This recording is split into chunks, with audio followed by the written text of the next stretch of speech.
which undergoes vertical simple harmonic motion of angular frequency. The amplitude of oscillation gradually increased. The coin will leave contact with the platform for the first time. देखो क्या कह रहा है question 33 का। 33 का ये question है। एक टेबल के ऊपर में रखा हुआ एक क्वाइन। क्वाइन को मैं इस तरीके से रिप्रेजेंट कर दे रहा हूँ। ये क्वाइन रखा है टेबल के ऊपर में, और टेबल को देखो क्या कैसा मोशन दिया जा रहा है टेबल को। A coin is placed on horizontal platform which undergoes vertical simple harmonic motion. Motion कैसी है? सिंपल हार्मोनिक है। इसका मतलब जरा समझो, टेबल को सिंपल हार्मोनिक मोशन दी जा रही है। इसका मतलब क्या है? मान लो अगर ये मीन पोजीशन है तो यहाँ पे टेबल की स्पीड मैक्सिमम होगी। यहाँ पे टेबल जा करके रुक जाएगा, फिर टेबल नीचे आएगा और फिर यहाँ आकर के भी रुकेगा। नहीं, क्योंकि एसएचएम में इस तरीके का मोशन होता है, एक मीन पोजीशन, एक एक्सट्रीम पोजीशन, और एक दूसरे एंड पे भी एक्सट्रीम पोजीशन होती है। मीन पोजीशन से एक्सट्रीम पोजीशन के लेंथ को ही एम्पलीट्यूड बोली जाती है, ए। तो इस तरीके से टेबल को ना एसएचएम कराई जा रही है। और टेबल के ऊपर में कौन रखा हुआ है? कॉइन रखा हुआ है। सर वर्टिकली वो कराई जा रही है सर इसको? हाँ, वर्टिकली कराई जा रही है। वर्टिकली ऐसे रख दो, ऐसे इस तरीके से, ठीक है सर। ऐसे रख दो। इसके ऊपर में कोई पेन रख दिया और इसको इस तरीके से ऑक्सीलेट करा रहा है। ठीक है सर। वर्टिकल बोला गया है क्वेश्चन। तो क्वेश्चन में क्या कह रहा है? ऑक्सीलेशन कराने के बाद देखो, एम्पलीट्यूड ऑफ ऑसिलेशन, एम्पलीट्यूड को बदला जा रहा है। इसका मतलब पहले देखा ना, थोड़ा सा ऑसिलेट करके देखा, नहीं गिरा कॉइन, फिर थोड़ा और बढ़ा दिया उसका लेंथ, फिर और ज्यादा लेंथ बढ़ा दिया, फिर और ज्यादा लेंथ बढ़ा दिया। तो कहता है कि एक ये वाली लेंथ कितनी कर दी जाए इस एम्पलीट्यूड कि क्वाइन और टेबल का कांटेक्ट छूट जाए। ये क्वेश्चन है। देखो, the coin will leave contact with the platform for the first time, है ना? तो उसकी एम्पलीट्यूड बतानी है, एम्पलीट्यूड क्या होगी। तो छूटने का चांस कहाँ है ये बताओ। देखो, जब यहाँ पे होगा ना, जब मीन पोजीशन पे होगा, इसको मैं दूसरे पेज पे दिखाता हूँ। जब मीन पोजीशन पे रहा होगा तो देखो, मीन पोजीशन पे क्या होती है, या कहीं भी किसी और पॉइंट पे, मान लो एक्स डिस्टेंस ऊपर एक पॉइंट है, यहाँ पे मान लो क्वाइन है, तो क्वाइन पे कौन कौन सा फोर्स लग रहा होगा? देखो, क्वाइन पे एक फोर्स लग रहा होगा नॉर्मल। कौन लगा रहा होगा? टेबल। टेबल रखा है नीचे, तो टेबल कौन सा फोर्स लगाएगा? नॉर्मल। और नीचे कौन सा फोर्स लगेगा? mg। उसकी वेट mg नीचे लगेगी कि नहीं? mg नीचे लगेगी। तो देखो, इस अगर आप बात करो यहाँ पे टोटल फोर्स की, पता है ना तुम्हें कि कोई भी बॉडी एसएचएम तब करती है जब उस बॉडी की एक्सेलरेशन या रिजल्टेंट फोर्स होती है मीन पोजीशन की तरफ। और फोर्स कितनी होती है? फोर्स होती है M omega square X with negative sign. इसी को हम लोग ऐसे भी लिखते हैं, एम ओमेगा स्क्वायर को के लिखते हैं और बोलते हैं फोर्स होती है माइनस के एक्स।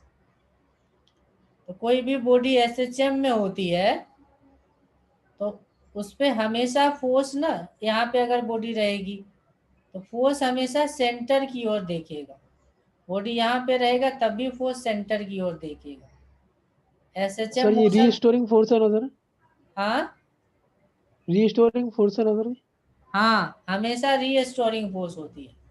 एसएचएम की जो फोर्स होती है रीस्टोरिंग होती है। कहीं पे भी बॉडी होगी ना, तो उस पे फोर्स लगेगा हमेशा टुवर्ड द सेंटर। नीचे होगी तो टुवर्ड द सेंटर, हमेशा टुवर्ड द सेंटर। तो जरा देखो, ये जो बॉडी हमने लिया है, उसमें बॉडी की एफबीडी क्या कहता है?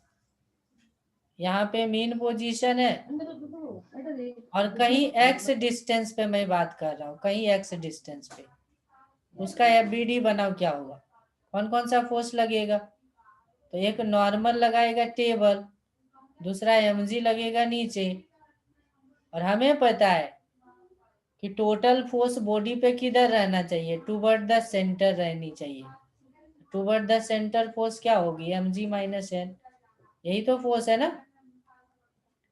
mg बड़ा होगा, नॉर्मल फोर्स छोटा होगा, तभी तो रिजल्टेंट फोर्स होगी सेंटर की ओर। क्यों? क्योंकि एसएचएम के लिए जो फोर्स होती है वो टुवर्ड द सेंटर होती है। एसएचएम के लिए फोर्स क्या होती है? Toward the centre.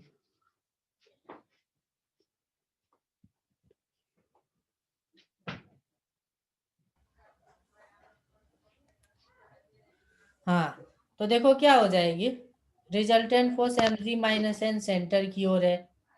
क्योंकि ये सेंटर की ओर फोर्स है, तो इसी फोर्स को तो हम लोग लिखेंगे m⍵² x। नहीं, इसी फोर्स को हम लोग क्या लिखेंगे? m⍵²x। यही वो एसएचएम की फोर्स है।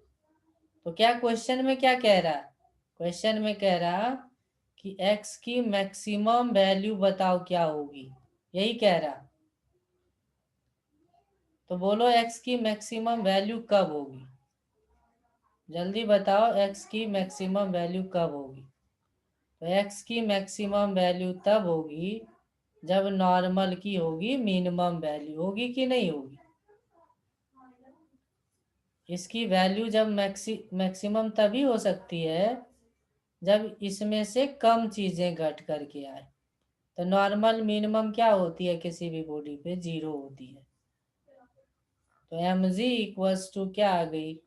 m⍵² इंटू, इसी एक्स मैक्सिमा को हम लोग बोलते हैं एम्पलीट्यूड। एम कैंसिल आउट हो गई। अब बताओ एम्पलीट्यूड क्या आती है? एम्पलीट्यूड आती है g/ω²। क्या आती है? g/ω²। तो इस तरीके के मोशन में हमेशा याद रखेंगे कि g/ω², इतना एम्पलीट्यूड के साथ ऑक्सीलेशन करने पे उसका साथ छूट जाएगा।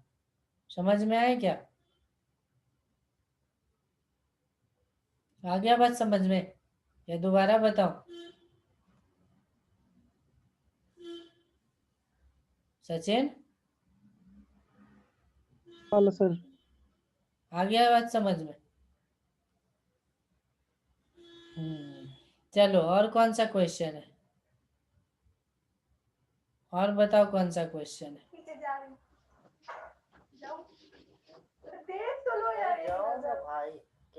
अरे रिकॉर्डिंग में भी ये आ गया है। चलो, कौन सा क्वेश्चन है? 33 हो गया। अब 34 ट्राई करो।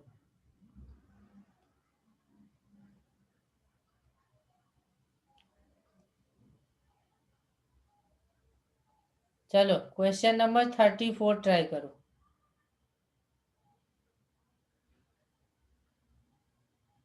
क्वेश्चन नंबर 34 बताओ जल्दी से, हो गया या नहीं हो गया?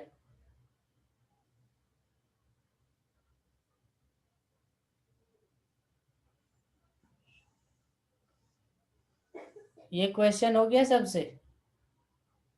सोया हुआ लगता है दोनों।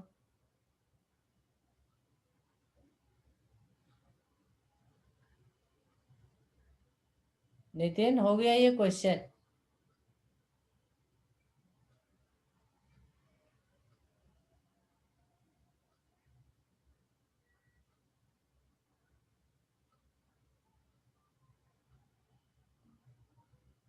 सचिन हो गया क्या क्वेश्चन?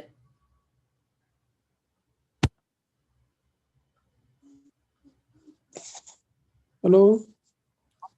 हो गया क्वेश्चन 34। नहीं सर, नहीं सर, 34, 35 और 30 सर। नहीं 30 हुए सर। देखना, 34 देखना। Yes two sir. Simple harmonic motion omega 1 और ओमेगा 2 गिवन है। Same displacement amplitude, maximum acceleration पूछ रहा है। ये क्या कर रहे हो, इतना इजी क्वेश्चन है। 34 हो जाएगा, नंबर। मैक्सिमम एक्सेलरेशन की वैल्यू क्या होती है? ओमेगा हो जाएगा सर, हो यानी जाएगा। एम्पलीट्यूड सेम है। A1/A2 क्या हो जाएगी? ओमेगा 1/ओमेगा 2 का स्क्वायर। लगता है ट्राई नहीं किए हो, ये हो जाएगी। चलो यस सर। 34 इजी है, आंसर हो जाएगी 10 का पावर 2। सेकेंड ऑप्शन करेक्ट है। आंसर बता तो तुम्हारा ये इस चलो 34 हो गई। 35 देखो, 35।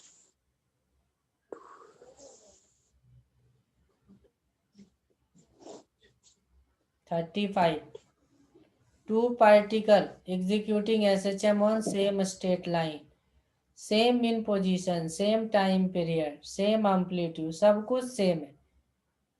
केवल कंडीशन है दो पार्टिकल SHM में। क्या कह रहा है देखो, केवल डिफरेंस ये है कि एक पीछे चल रहा है और एक आगे चल रहा है समय में। Both the particle start SHM from their mean position in same direction with a time gap of 1 second। 1 second. 1 second के टाइम गैप पे चल रहा है।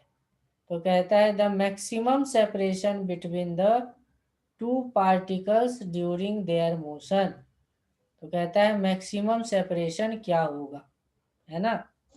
मैक्सिमम से इसको मैं समझाता हूँ, ये बहुत इंटरेस्टिंग क्वेश्चन है। 35, क्वेश्चन नंबर 35। इसको ना सर्कुलर मोशन के कॉन्सेप्ट से दो तरीके से मैं बताऊँ। एक मेथड 1 में बता रहा हूँ सर्कुलर मोशन के कॉन्सेप्ट से। डिफरेंस क्या है देखो, पार्टिकल को यहाँ से SHM को ना हम लोग सर्कुलर मोशन में शैडो के रूप में रिप्रेजेंट करते हैं। पार्टिकल ऐसे जाएगा और हमें लगेगा कि उसका शैडो ऐसे जा रहा है,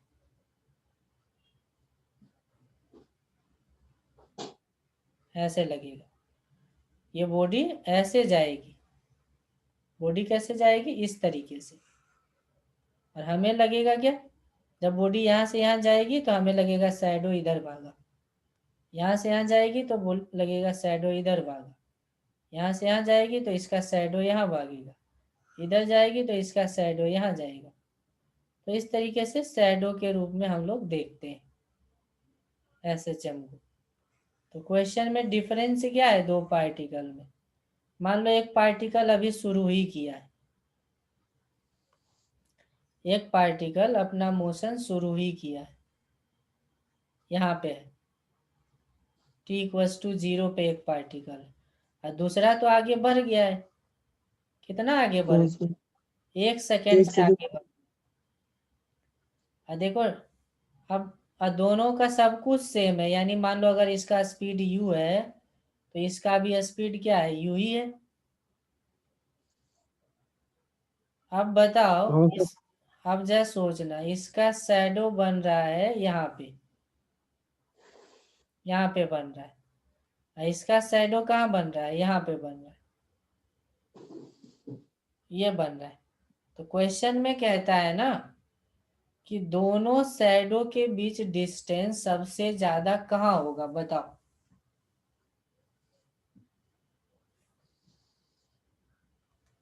देखो मैं बताता हूँ,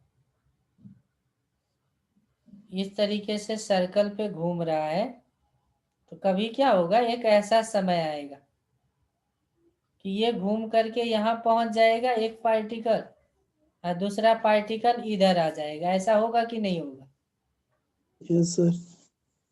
तो इस समय दोनों का शैडो एक ही पॉइंट पे बनेगा, बनेगा कि नहीं?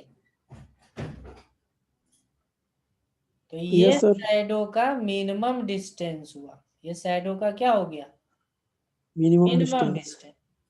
मैक्सिमम के लिए ना, एक शैडो यहाँ पे रहेगा, दूसरा शैडो यहाँ पे रहेगा, तो इसके बीच का जो डिस्टेंस होता है ना वो मैक्सिमम होता है। इसके बीच का डिस्टेंस क्या होता है? मैक्सिमम होता है। तो मैक्सिमम डिस्टेंस निकालने का ये कंडीशन है।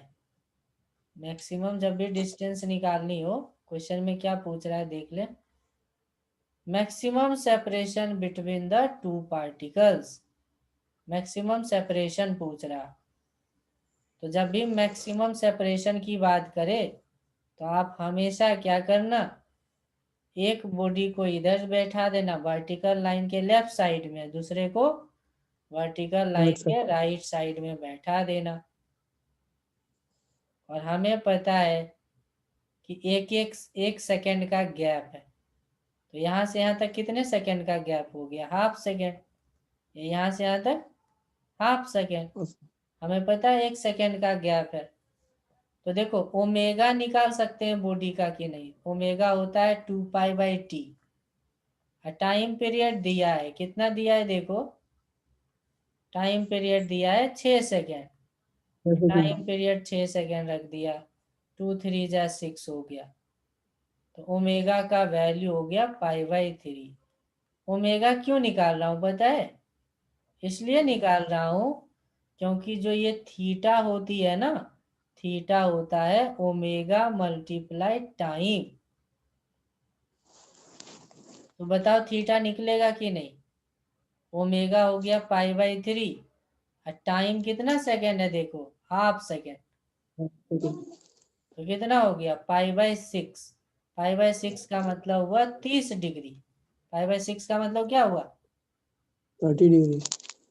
30 डिग्री।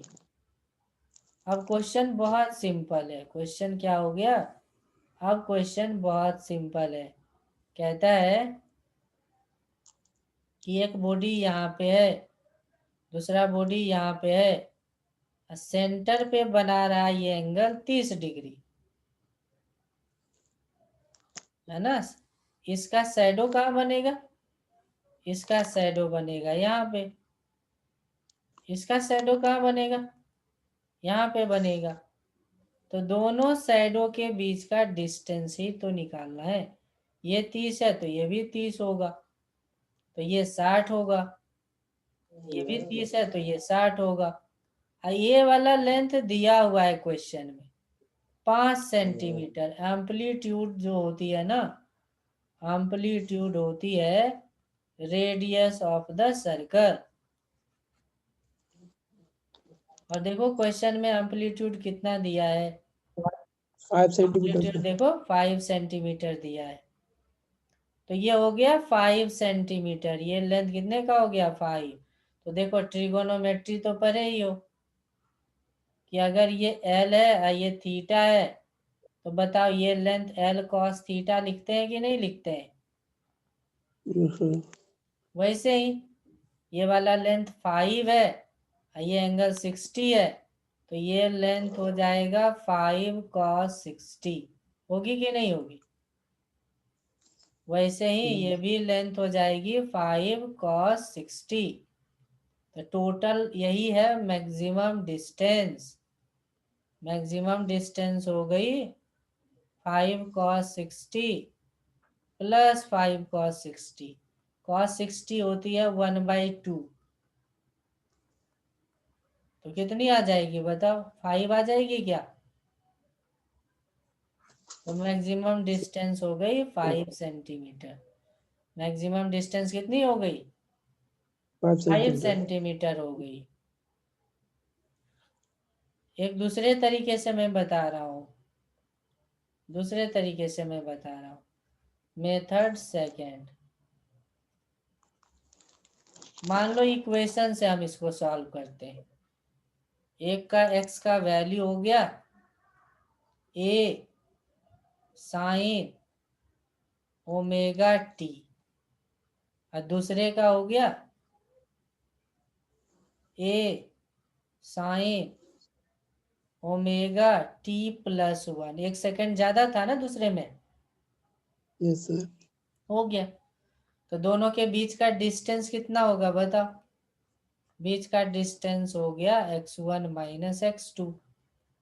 तो 5 कॉमन हो गया, या x2 माइनस x1 भी लिख सकते हो, कोई प्रॉब्लम नहीं है। ये हो गया 5 sign omega T plus omega लिख दो, मल्टीप्लाई कर दिया। और दूसरा हो गया साइन ओमेगा टी। अब यहाँ पे फॉर्मूला लगाना पड़ेगा। Sine A plus sine B का फॉर्मूला क्या होती है? 2 sine A plus B by 2 into cos A minus B by 2 होती है ना। ये यूज कर लेंगे। 5 ये हो गए 2 sine A plus B by 2 करेंगे तो आ जाएगी omega T plus omega by 2 into cos A minus B by 2 करेंगे तो ओमेगा बाई 2 आएगी। ये आ जाएगी, ये आ जाएगी x2 माइनस x1। और तुम्हें पता है ओमेगा यहाँ पे लिखा है, तो ओमेगा की वैल्यू रखोगे कि नहीं रखोगे? तो 5/6। ओमेगा होती है 2 पाई बाई टी, और टी का वैल्यू दिया था 6, तो पाई बाई 3 आ गई। तो यहाँ पे पाई बाई 3 रख दो, तो क्या आएगी? 5 मल्टीप्लाई 2 मल्टीप्लाई साइन ओमेगा का वैल्यू है pi by 3 into T plus pi by 3 by 2 करेंगे तो आ जाएगा pi by 6 cos pi by 6। तो देखो कॉस पाई बाई 2 होती है 1/2, 1/2 2 को काट देगा, तो x2 माइनस x1 क्या बचेगा? 5 sine pi by 3t plus pi by 6। अब क्वेश्चन में क्या बोला है? क्वेश्चन में बोला है कि ये जो डिस्टेंस है ना, इसका हमें मैक्सिमम वैल्यू निकालना है, यही बोला ना। तो इधर साइन का हमें मैक्सिमम वैल्यू रखना होगा। बताओ साइन का मैक्सिमम वैल्यू क्या होता है? 1 होता है। 1 सर। 1 रख दो, तो 5 इंटू 1 आंसर क्या आ गई? 5 सेंटीमीटर। आंसर सेम आया ना दोनों मेथड से। Yes sir. अब तुम डिसाइड कर लो कौन सा आसान लगा, कौन सा टफ लगा। सर वही आसान था सर, सर्कल वाला। तो ये 2 मेथड हो गया, इसको बोलते हैं फेजर मेथड। Phasor method.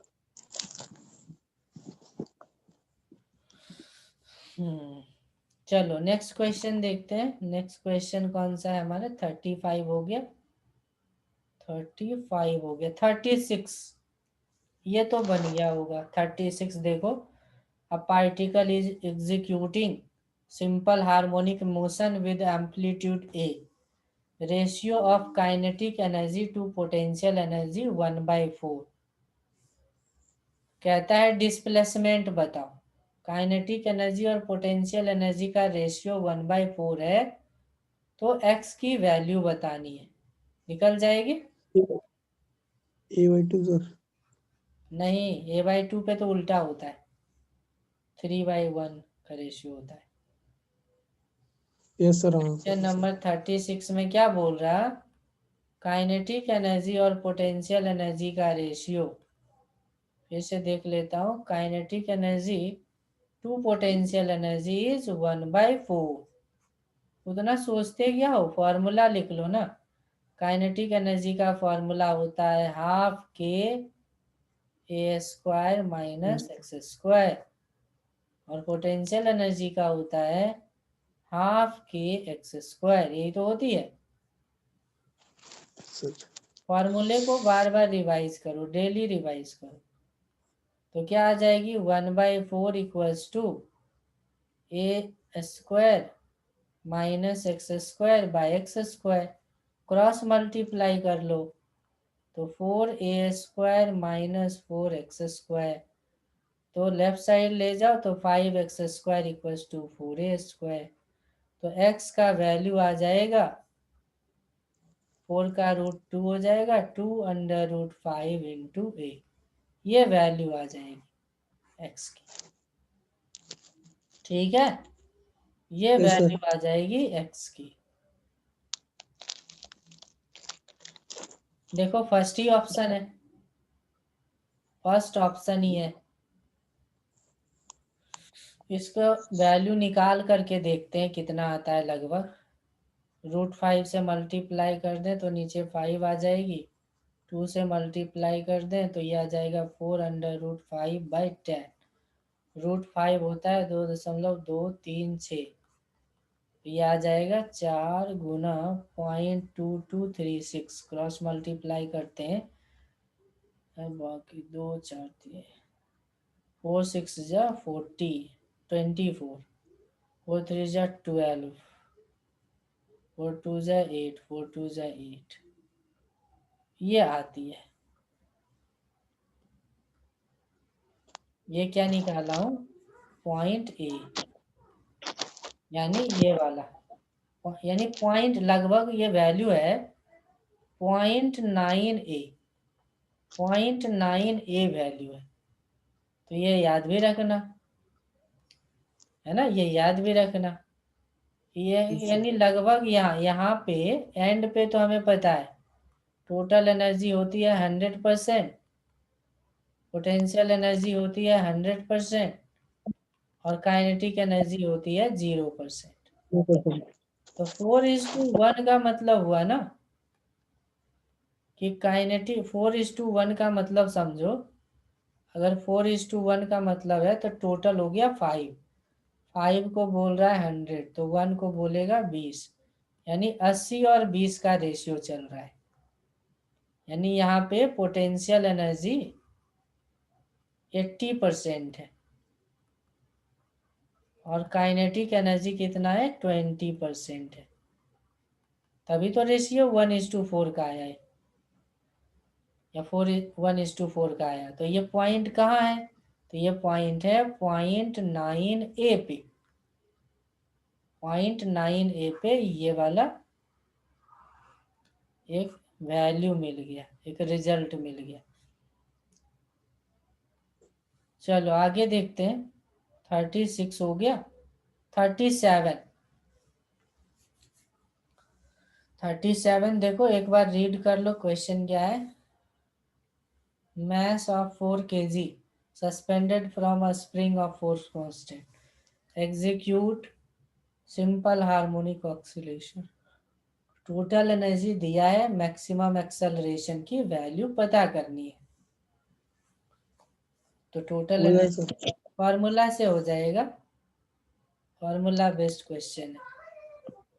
37 में क्या बोला है, टोटल एनर्जी, टोटल एनर्जी का फॉर्मूला पता है ना, हाफ के ए स्क्वायर होता है, ए एम्पलीट्यूड है, तो इसी का वैल्यू दिया हुआ है। टोटल एनर्जी का वैल्यू कितना दिया है, 4 जूल, 4 जूल दिया है, और के का वैल्यू भी दिया है 800, 4 जूल दिया हुआ है, और के का वैल्यू क्या दिया हुआ है 800, ये के का वैल्यू दिया 800। एम्पलीट्यूड का स्क्वायर ये हो गई 4, ये 400 टाइम्स कट गई, ए स्क्वायर की वैल्यू आई 4/400, यानी 1/100, जिसको 1/10 का स्क्वायर बोला, स्क्वायर स्क्वायर कट गया तो ए का वैल्यू 1/10 मीटर या 0.1 मीटर, ये एम्पलीट्यूड आ गई। क्या आ गई, एम्पलीट्यूड आ गई। आगे क्या कह रहा है क्वेश्चन में, क्वेश्चन में कह रहा मैक्सिमम एक्सेलरेशन की वैल्यू बताओ। तो देखो मैक्सिमम एक्सेलरेशन का तो फॉर्मूला होता है क्या होता है मैक्सिमम एक्सेलरेशन का फॉर्मूला?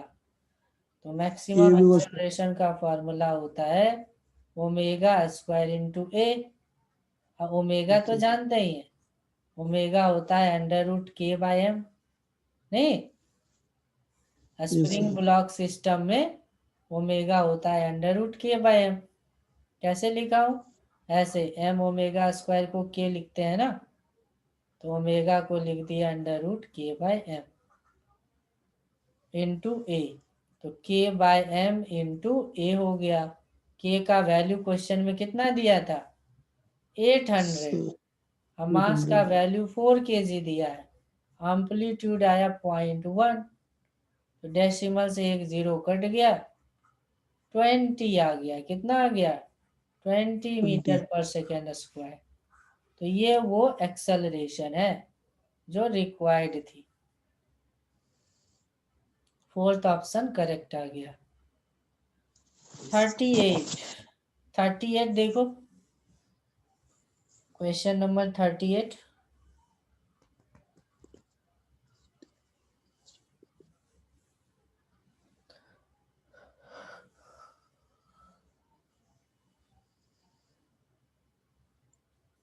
सर ये तो हो गया था sir. A body executes simple harmonic motion. Total energy as measured as a function. Which of the following statement is true? कौन सा सही है? काइनेटिक एनर्जी ओरिजिन पे मैक्सिमम होती है, सेकंड सही है। नहीं, यस सर सेकंड सही है। ओरिजिन पे ही तो काइनेटिक एनर्जी मैक्सिमम होती है। तो ये हो गया 38। 39 देखो, 39 में इस तरीके का जो वर्ड यूज करता है सिंबल, इसको बोलते हैं एवरेज। इसको क्या बोलते हैं? एवरेज। ऐसे एवरेज अगर प्रेशर में ऐसे लगा दिया तो इसका मतलब क्या हो जाएगा? Average pressure. हाँ, एवरेज प्रेशर। सर इसमें डी आ रहा था 39 में सर। तो क्या कह रहा है? Average kinetic, average potential respectively. कौन सा सही होगा? हाँ सही है, डी वाला है, फोर्थ ऑप्शन करेक्ट है, सही है। कैसे सही है? 39 वाला। तो देखो, काइनेटिक एनर्जी का फॉर्मूला बताया हूं। काइनेटिक एनर्जी का फॉर्मूला लिखा था half M omega square A square cos square cos omega T. और पोटेंशियल एनर्जी लिखा था half M omega square A square sine square omega T. ये लिखा था। तो जब हम एवरेज काइनेटिक एनर्जी की बात करेंगे तो half M omega square A square cos square omega T का एवरेज वैल्यू रखेंगे। कॉस स्क्वायर का एवरेज वैल्यू होता है 1/2। क्या होता है? 1/2। और इसीलिए ये हो गया 1/4 M omega square A square. इसी तरीके से पोटेंशियल एनर्जी की भी बात करेंगे। तो एवरेज पोटेंशियल एनर्जी कितनी हो जाएगी? Half M omega square A square average of the sine square omega T. और साइन स्क्वायर ओमेगा टी का भी एवरेज वैल्यू 1/2 होता है।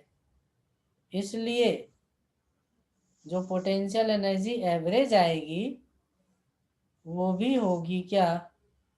वो भी होगी 1/4 M omega square A square. तो देखो, दोनों तो सेम ही है। दोनों क्या आ रहा है? सेम आ रहा है। तो एवरेज वैल्यू सेम होगी। ये हो गया 39। 40 नंबर देखो, 40 में कौन सा है?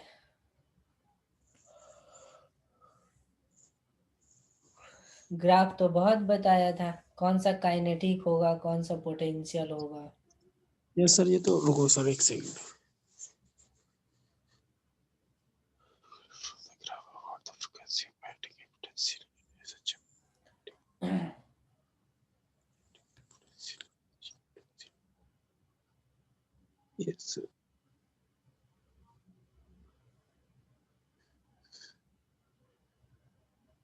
क्वेश्चन नंबर 40 देखना क्या कह रहा है। क्वेश्चन नंबर 40 में क्या कह रहा है कि जैसे हम लोग लिखते हैं x equals to A sine omega T, तो इसमें फ्रीक्वेंसी क्या दिख रहा है, ओमेगा दिख रहा है ना। Yes sir. लेकिन मान लो अगर काइनेटिक एनर्जी लिखता हूँ तो क्या लिखता हूँ, half M omega square A square cos square omega T ऐसे लिखते हैं। और आपको पता है कॉस स्क्वायर थीटा को लिख सकते हैं 1 प्लस कॉस 2 थीटा बाई 2 लिख सकते हैं कि नहीं। तो इसको हम लोग लिख सकते हैं half M omega square A square cos square omega T को लिख सकते हैं 1 plus cos 2 omega T by 2। तो काइनेटिक एनर्जी का फॉर्मूला आ जाता है 1/4 M omega square A square plus 1/4 M omega square A square cos 2 omega T. ये काइनेटिक एनर्जी का एक्सप्रेशन आता है। तो जरा सोच करके बताओ, देखो इसमें ओमेगा है लेकिन इसमें कितना है, 2 2 में ओमेगा है। तो कोई भी एनर्जी ना, काइनेटिक एनर्जी हो या पोटेंशियल एनर्जी हो, काइनेटिक एनर्जी का फ्रीक्वेंसी भी 2 ओमेगा होता है, पोटेंशियल एनर्जी की फ्रीक्वेंसी 2 ओमेगा होती है। जबकि position velocity acceleration force in सब की फ्रीक्वेंसी ओमेगा होती है। यही पूछ रहा था। तो क्या हो गया, 2 टाइम्स हो गया। इसको एक और तरीके से समझो, एक और मेथड से, ग्राफ से समझो, ग्राफ से इजीली समझ पाएंगे। ग्राफ से समझते हैं। जैसे अगर हम पोजीशन का ग्राफ खींचेंगे तो ऐसे आएगा, ऐसे आएगा। लेकिन यही एक्स का, इस किसका ग्राफ में ड्रॉ किया हूं, एक्स का टाइम के साथ। लेकिन अगर यही हम ग्राफ ना खींच दें किसका, किसके बीच में, पोटेंशियल एनर्जी और एक्स टाइम के बीच में अगर खींच दें तो पोटेंशियल एनर्जी और टाइम का ग्राफ कैसे आ जाएगा। तो ये ग्राफ सर ऐसे आएगा, ऐसे आया, म्यूचुअल सिंबल। यहाँ तक तो वही रहेगा, यहाँ तक वही रहेगा, और जो नीचे है वो पार्ट ऊपर चला जाएगा। फिर से, फिर जो ऊपर पार्ट है ऊपर ही रहेगा, ऐसे चलता है। तो देखो इस केस में हम ना इसको बोलते हैं एक वेवलेंथ, यहाँ पे सेकेंड वेवलेंथ है, लेकिन इसमें वेवलेंथ ये है। समझ में आया क्या। तो बताओ इसमें, इस केस में कितना वेव पल्स तुम्हें दिखाई दे रहा है, 2। Yes sir. इसमें कितना दिखाई दे रहा है, 4। 1 4 दिखाई दे रहा है, 1 2 3 4।